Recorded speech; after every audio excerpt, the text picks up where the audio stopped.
Pessoal, boa noite. Eu vim aqui, hoje eu vou estar falando sobre essa palavra que Deus tem falado muito ao meu coração, sobre a correção que Deus, o Pai, Ele precisa fazer na nossa alma, na alma do indivíduo, na alma daquele que aceita a Jesus Cristo como Senhor, né? Nós precisamos ser corrigidos para voltar à estatura de varão perfeito, de filho de Deus. Esse é o propósito de Deus, como está escrito nas cartas paulinas, que ele disse que nós estamos sendo de novo gerados, ou sendo transformados de glória em glória, na mesma imagem daquele que nos criou pelo Espírito do Senhor. Esse propósito, né, que Deus ele precisa corrigir a alma humana, e a partir do que está em Hebreus 12, que eu vou estar lendo aqui, né, que está escrito assim: meu filho, não despreze a correção que vem do Senhor, nem desanime quando você é repreendido por ele, porque o Senhor corrige a quem ama e castiga todo filho a quem aceita. É para a disciplina que vocês perseveram. Deus os trata como filhos. E qual é o filho a quem o pai não corrige? Mas se estáis sem correção, da qual todos se tornaram participantes, então vocês são bastardos e não filhos. Além disso, tínhamos os nossos pais humanos que nos corrigiam e nós os respeitávamos. Será que então não nos sujeitaremos muito mais ao Pai espiritual para vivermos? Pois ele nos corrige por pouco tempo, segundo melhor lhes parecia. Deus, porém, nos disciplina para o nosso próprio bem, a fim de sermos participantes da sua santidade. Esse texto ele fala muito comigo e Deus ele vem me ensinando por quê? Porque nos parece que dificuldades que o cristão enfrenta, muitos atribuem a Satanás, ao diabo, nós percebemos que as dificuldades elas vêm justamente para trabalhar no nosso caráter. João ele fala uma profecia de Isaías, ele diz assim que todo vale seria aplainado, todo vale seria exaltado e todo monte seria aplainado. Dá uma ideia de nivelamento, né, que precisa acontecer. Com a queda, né, eu digo assim que o homem ele foi criado à imagem e semelhança de Deus, como está escrito no Gênesis 1:26, né, que disse Deus: façamos o homem à nossa imagem, conforme a nossa semelhança, e domine ele, né, que o homem para dominar sobre todas as coisas. Mas nós sabemos que enquanto o homem ele não domina a si mesmo, a sua alma não está ajustada, ele não consegue dominar sobre as coisas que o Pai criou para que ele dominasse. Então, assim, hoje, o que nós precisamos aprender, o que a gente precisa entender com esse processo de correção que o Pai faz com todo aquele que ele chama para ser seu filho ou que recebe como filho, né? Como é citado no texto que lemos, ou se nós estivermos sem correção, nós somos bastardos. O que é um bastardo? Um bastardo é um filho que não é legítimo, né? E qual pai que se importa com um filho que não é filho dele, né? Às vezes a gente sai na rua, o filho de alguém está fazendo, aprontando, fazendo alguma coisa, eu que não sou o pai dele, eu não posso falar nada, né? Mas o meu filho, se estiver fazendo alguma coisa, eu vou corrigir. Para quê? Para que ele faça a coisa da forma certa, né? E a gente, como nós como pais, nós olhamos às vezes para os filhos, e muitos pais corrigem os filhos com a ideia de apenas, esse filho está me envergonhando, preocupado com a vergonha em si próprio.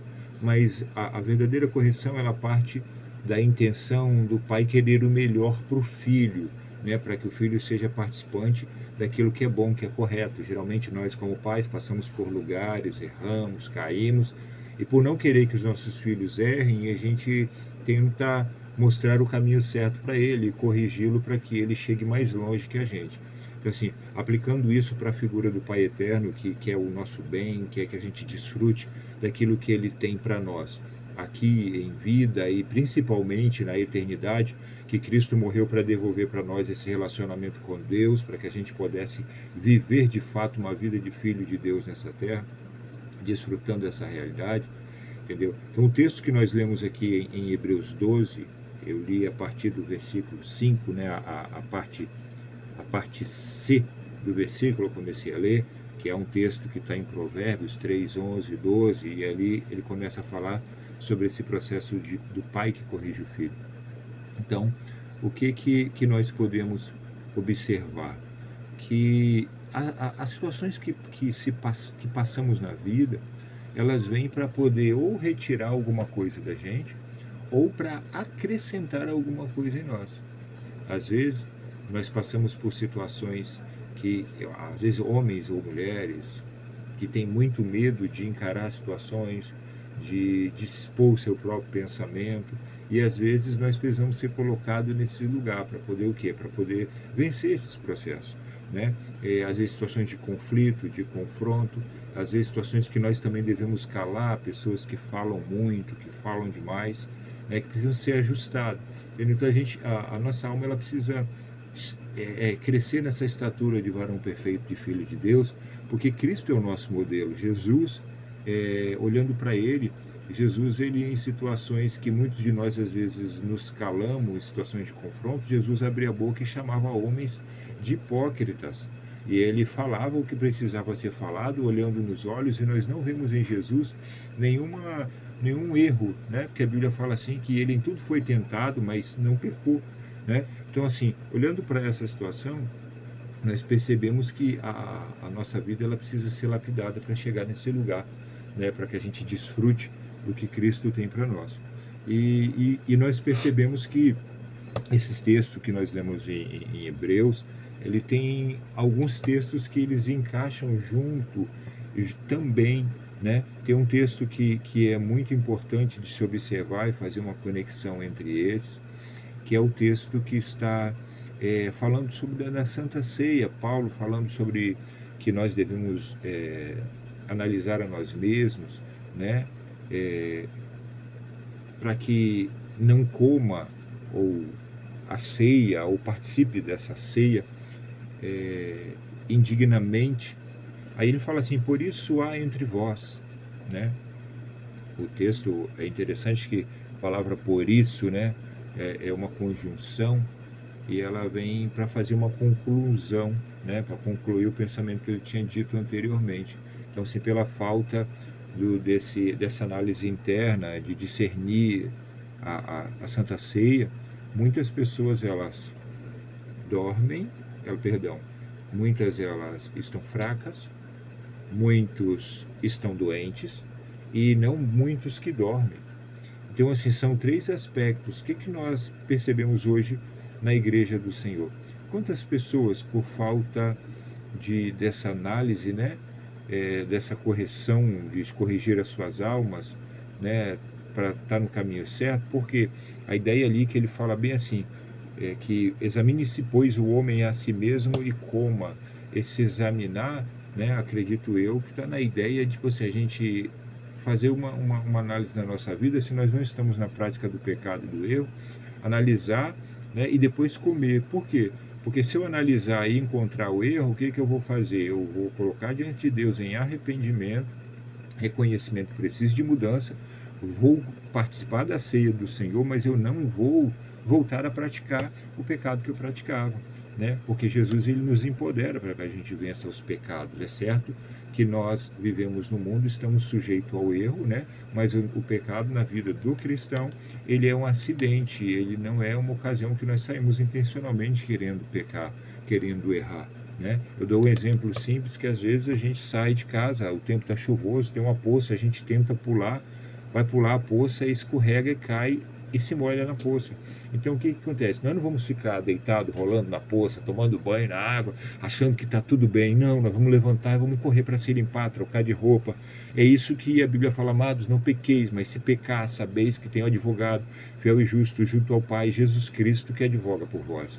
Então, assim, para a gente concluir, né, muitas pessoas estão fracas hoje na presença do Senhor, porque não se alimentam. Jesus disse: nem só de pão vive o homem, mas de toda palavra que procede da boca de Deus. Muitas coisas que elas vêm só para distrair, elas são como palha, né?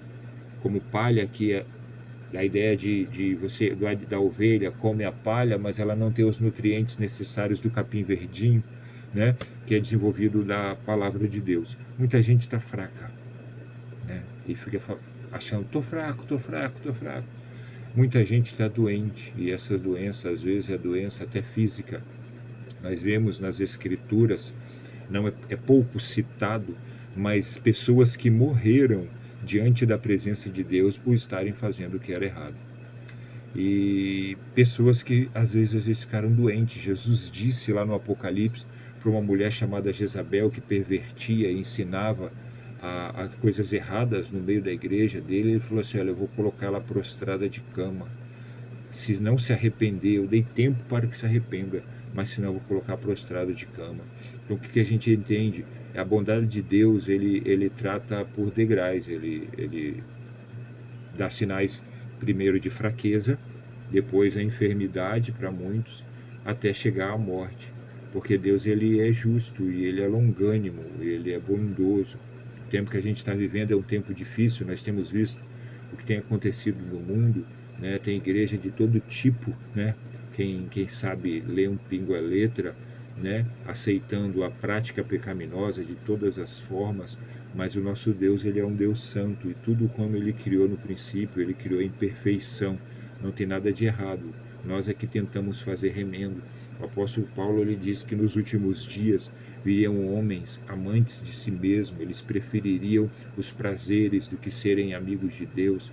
Então, assim, a coisa está séria, né? Mas nós, como igreja, nós não podemos nos conformar. Eu estou falando aqui é para filho sincero, né? O apóstolo Paulo, ele diz assim, que todo aquele que invoca o nome do Senhor, ele se aparte da iniquidade. Nós sabemos que a iniquidade, ele é a perversão, né, da alma humana, que inclina o homem para toda espécie de coisa ruim que vai afastar-lhe de Deus. Deus é um Deus santo, e como nós lemos aqui no Hebreus, o processo de correção, ele dá a ideia de a gente ser participante de sua santidade. O desejo de Deus é que a gente cresça em santificação. Pedro, escrevendo, ele diz assim que a gente deve ser santo, como santo é o nosso Pai. A gente deve buscar esse lugar, né, de santificação. É bem verdade que quanto mais a gente se aproxima de Deus, se lavando, limpando a nossa vida, a gente reconhece que temos mais falhas e imperfeições. Mas é possível.